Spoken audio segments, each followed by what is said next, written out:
Now the question number 31. The planetary motion of aerial velocity of a position vector of a planet depends on angular velocity and distance of the planet from the sun r.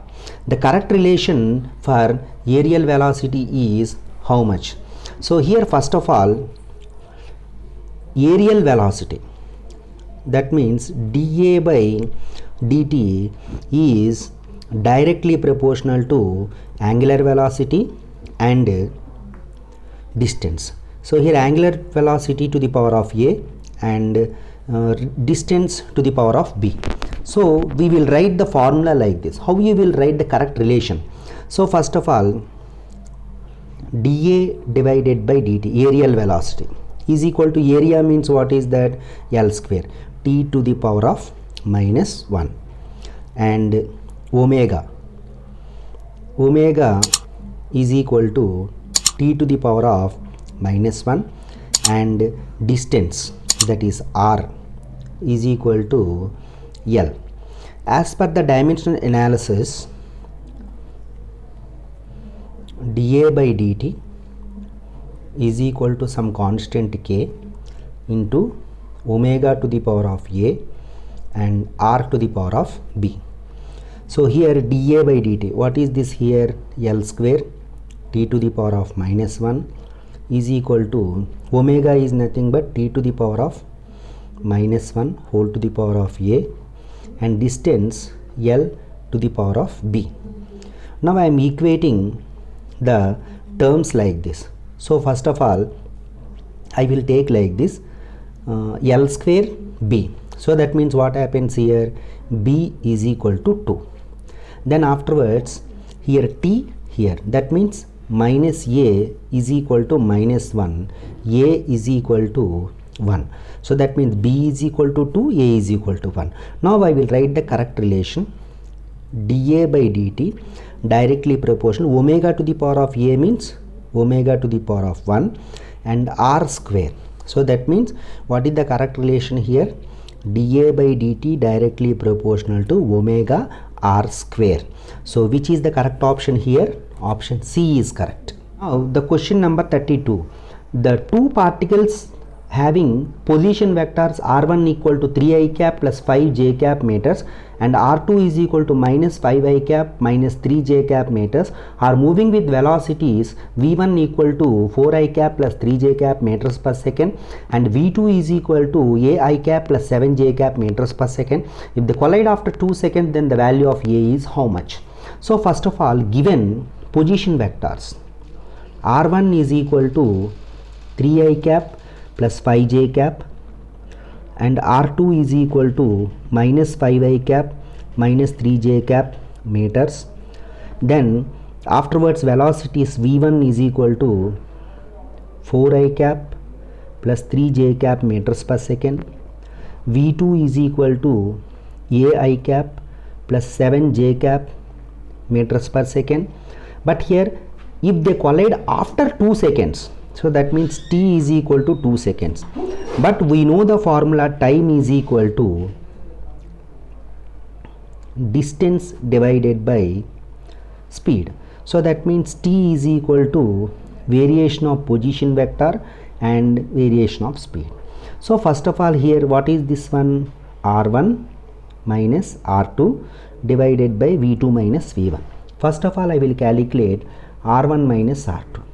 So here r1 means what is that here?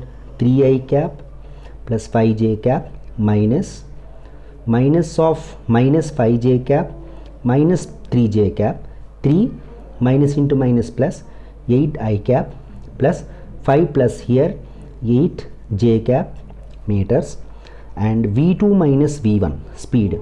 So v2 ai cap plus 7j cap minus 4i cap minus 3j cap. So here plus 3j cap. So here a minus 4i cap plus 7 minus 3. So plus 4j cap meters per second. But here formula, time is equal to, that is 2 seconds, is equal to 8i cap plus 8j cap divided by a minus 4 I cap plus 4 j cap. Now here 2 is equal to 8 I cap plus 8 j cap divided by a I cap minus 4 I cap plus 4 j cap. Cross multiplication here we are getting 2a I cap minus 8 I cap plus 8 j cap is equal to 8 I cap plus 8 j cap. So out of these two, 8 j cap get cancelled, then 2a I cap is equal to 8 I cap plus 8 I cap. So here both sides I cancel. 2a is equal to 16, a is equal to 16 by 2, a is equal to 8. So which option is correct here? D is correct. Now the question number 33. Two identical blocks A and B, each of mass m, resting on smooth floor, are connected by light string of natural length L and the spring constant K, with spring as its initial natural length. A third block C of mass m, moving with a speed v along the line joining A and B, collides with A. The maximum compression in the spring is proportional to.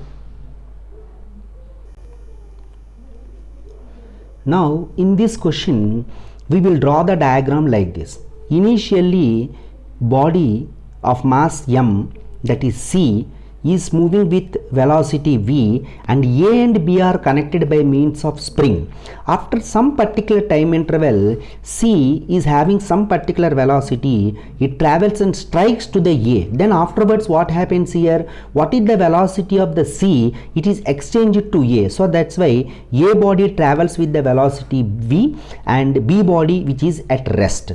Then after some particular time interval, what happens here? This body equates with some amount of velocity and maximum compression in these two, in this spring, takes place, that is some particular x. Then what happens here? Both the bodies will move with the same velocity. That common velocity is called as v dash.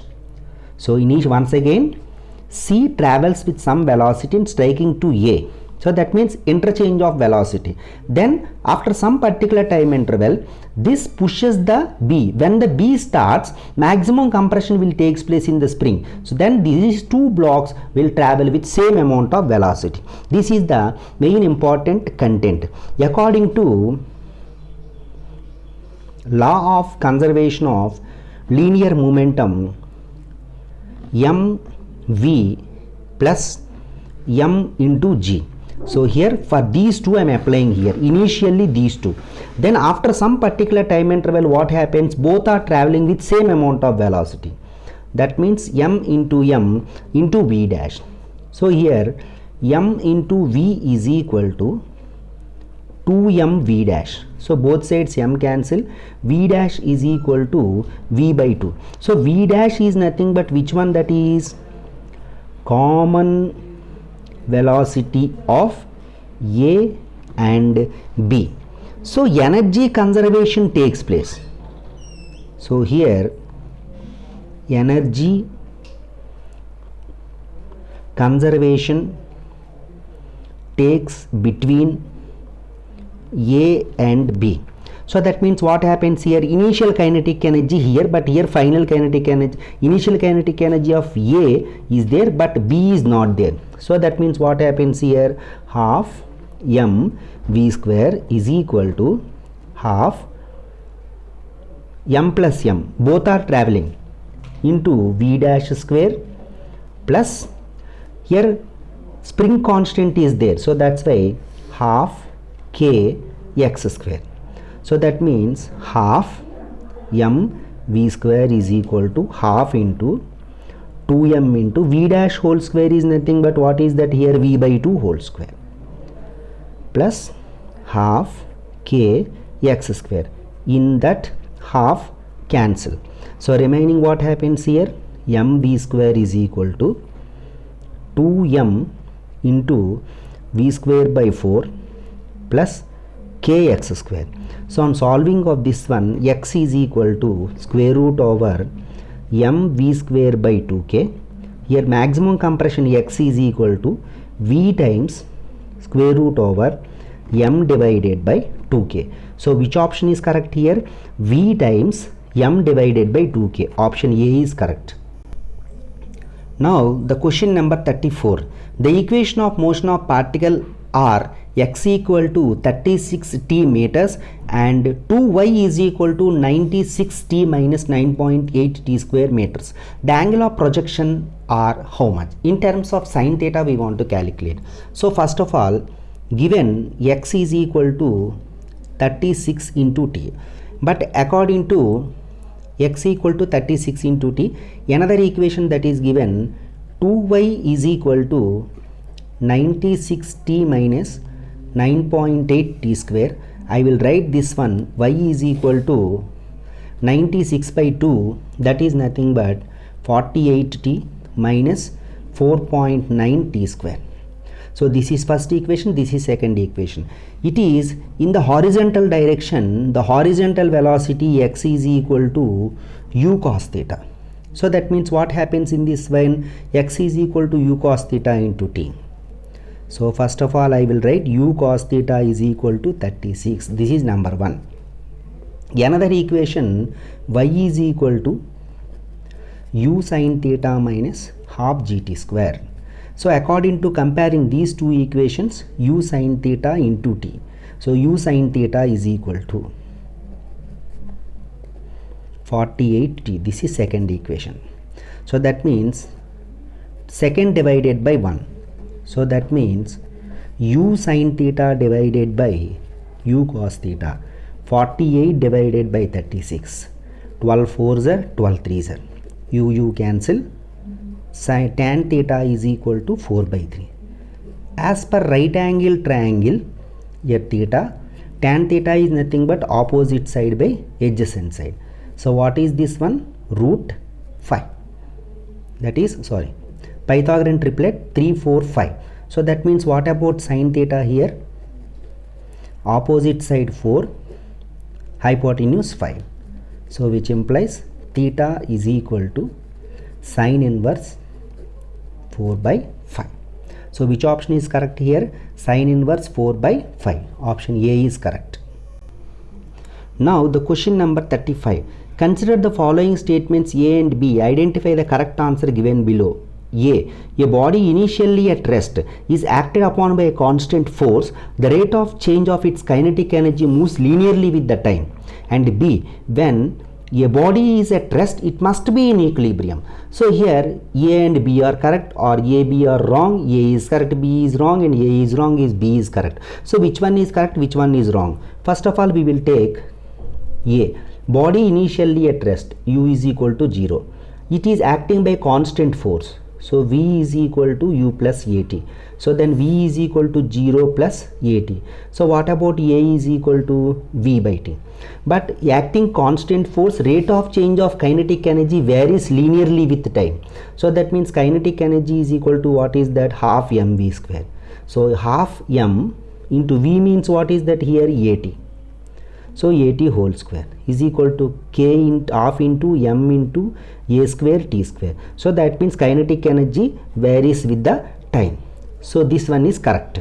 And when a body which is at rest, it must be in equilibrium. So here when a body which is at rest, that is maybe in equilibrium is correct. Maybe in equilibrium is correct, but must be in equilibrium is wrong. It may or may not be in equilibrium. So that's why we can't judge when the body which is at rest, it must be in equilibrium. So that's why this option is correct, wrong. So that's why which is correct here? A is correct and B is wrong. C is correct. Now the question number 36. Two objects of masses 200 grams and 500 grams possess velocities 10 I cap meters per second and 3 I cap plus 5 j cap meters per second respectively. The velocity of their center of mass in meters per second is how much? So first of all, given masses. Now here m1 is equal to 200 grams is equal to 200 into 10 to the power of minus 3 kilograms, and velocity v1 is equal to 10 I cap meters per second, and mass m2 is equal to 500 grams is equal to 500 into 10 to the power of minus 3 kilograms, and V2 is equal to, that is 3 I cap plus 5 j cap meters per second. But here velocity center of mass is equal to m1 v1 plus m2 v2 divided by m1 plus m2. So here m1 means what is that here? 200 into 10 to the power of minus 3 times velocity 10 I cap plus 500 into 10 to the power of minus 3 times 3 I cap plus 5 j cap divided by 200 plus 500 into 10 to the power of minus 3. 10 to the power of minus 3, 10 to the power of minus 3, 10 to the power of minus 3 cancel. So what are they remaining here? Now here 200 into 10 I cap plus 500 into 3 I cap plus 5 j cap divided by 200 plus 500 is nothing but 700. So then what happens in this case particularly?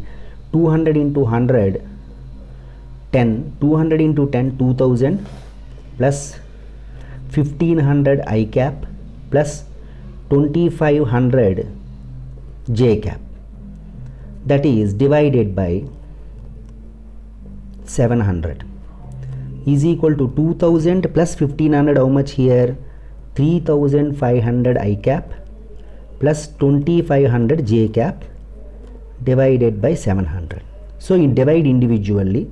3500 I cap divided by 700 plus 2500 j cap divided by 700.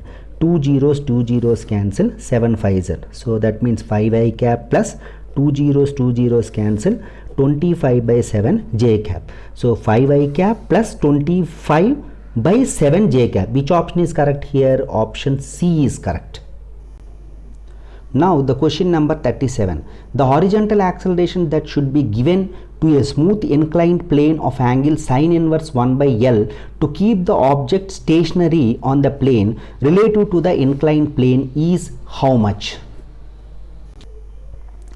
In this question, this is an inclined plane, a body which must be at present on the inclined plane. Here, to keep the body stationary, how much amount of acceleration we have to give? Keep the body must be in equilibrium condition. So that acceleration we have to give in this direction. So that means the pseudo acceleration will act in opposite direction. So that's why pseudo acceleration will act in this direction. It is acceleration, this is pseudo acceleration ma, but here in this direction ma sin theta, this side ma cos theta. But one thing we have to remember, in the horizontal direction only we are stopping the motion. That means we are moving the body in this direction. So that means in this stage only equilibrium condition may occurs. So in this case what happens here? mg sin theta is equal to ma cos theta. In both the cases gets cancelled. A is equal to g times sin theta divided by cos theta. So A is equal to g times tan theta. One thing remember here, given sin inverse 1 by L. So that means what happens in this case? Here theta 1, here L.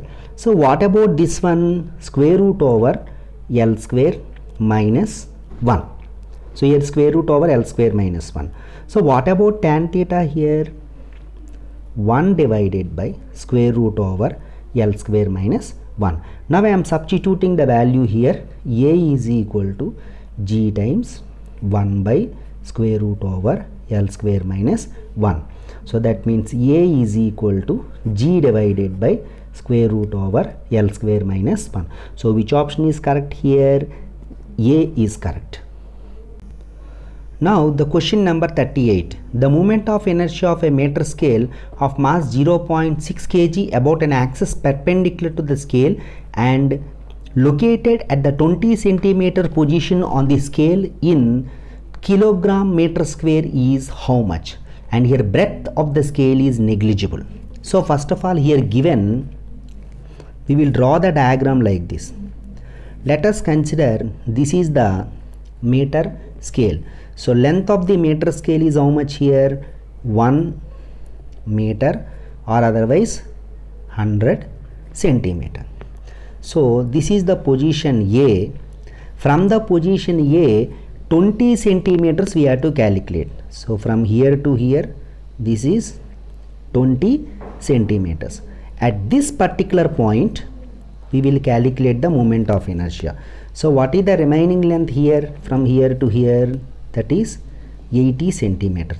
Let us consider this mass I will take as capital M1.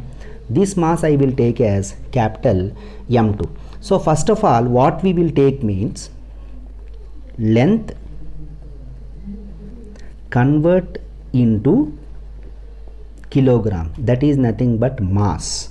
So first we will convert length into mass. That is, we know that mass per unit length is equal to 0.6. Why? Because mass of scale is 0.6 divided by 100 centimeters. So that is nothing but kilogram by centimeters.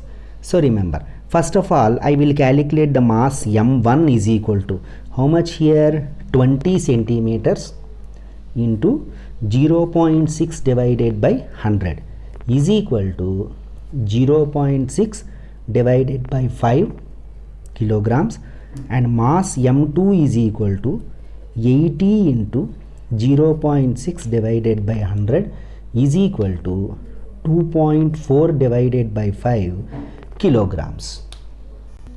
Now I want to calculate the moment of inertia at the 20 centimeter position from the scale. So here moment of inertia I is equal to mass M1 and perpendicular distance. So what is the perpendicular distance here? AB divided by 2 whole square plus M2 into BC.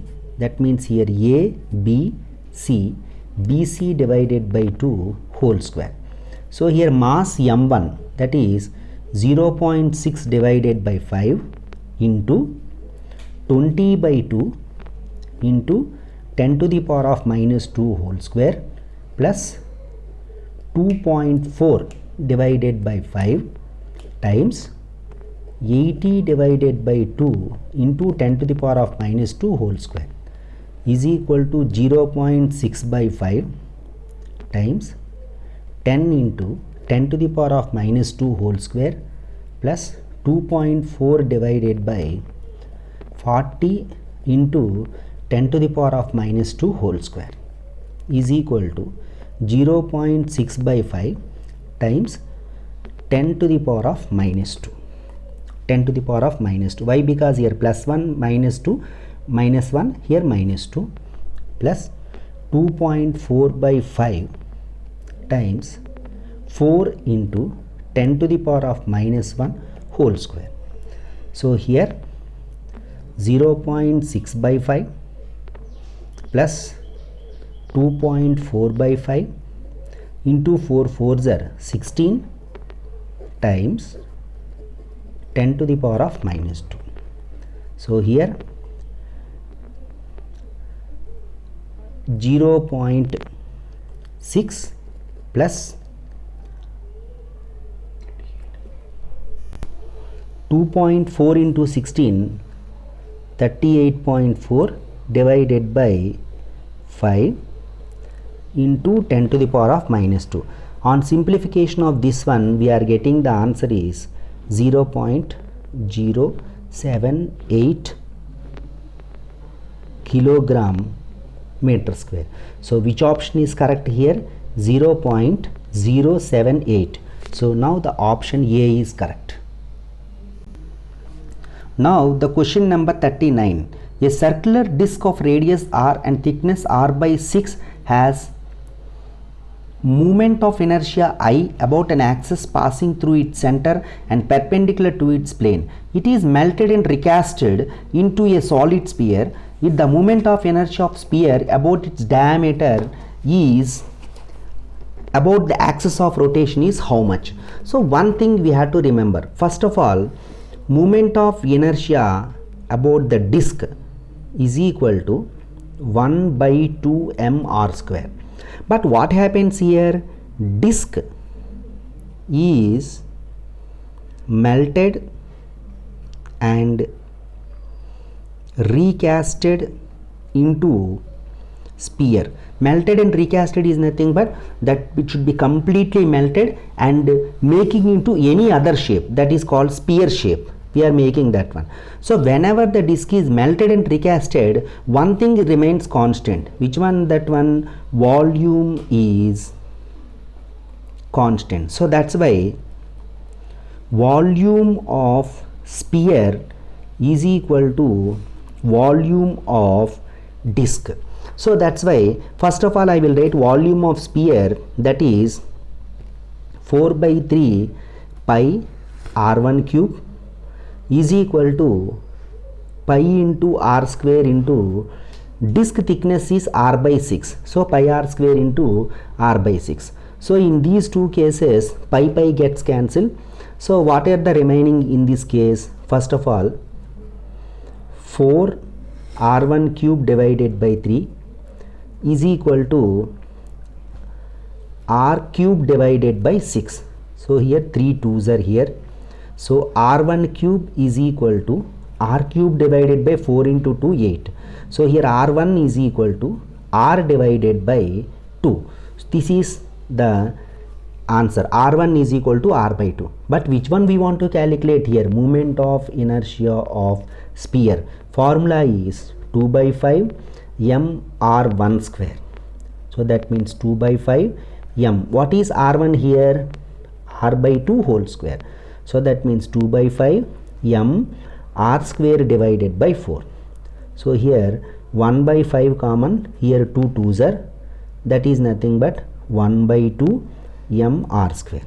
So already we know that 1 by 2 m r square is nothing but I disk. So that means 1 by 5 times I disk. So that means I sphere is equal to 1 by 5 times I. So which option is correct here? I by 5 is correct. Option C is correct. Now the question number 40. A satellite is launched into a circular orbit of radius r around Earth, while a second satellite is launched into the orbit of radius 1.02 r. The percentage difference in time periods of the two satellites is how much? So first of all, for first satellite radius r1 is equal to r, and second satellite r2 is equal to 1.02 times r, and according to Kepler's third law, t square directly proportional to r cube. So that means t1 divided by t2 whole square is equal to r1 divided by r2 whole cube.